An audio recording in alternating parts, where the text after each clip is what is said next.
Avant l'apparition du mal, la paix et la joie remplissaient l'univers entier. L'amour pour Dieu était suprême, l'amour pour le prochain impartial.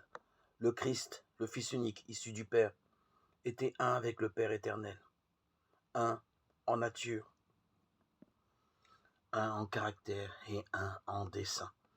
Le seul être de tout l'univers à partager tous les conseils et projets de Dieu. C'est en lui que tout a été créé dans les cieux et sur la terre. Trône, seigneurie, principat, autorité. Colossiens 1,16.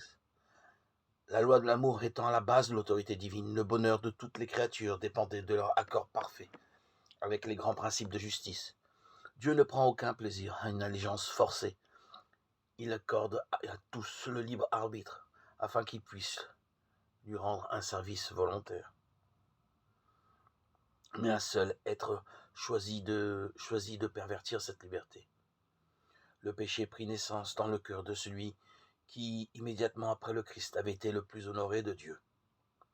Avant sa chute, Lucifer était le premier des chérubins, protecteur, saint et sans tache.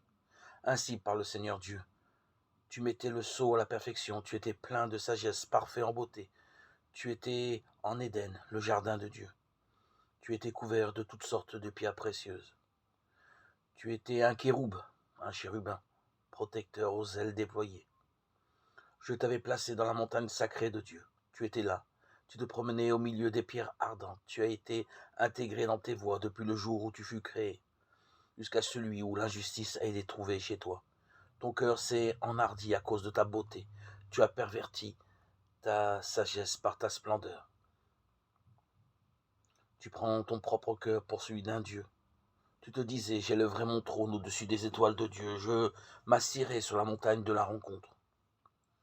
Je monterai sur les hauteurs des nuages. Je serai semblable au Très-Haut. Ézéchiel 28, 12, Ézéchiel 28, 6, Ésaïe 14, 13.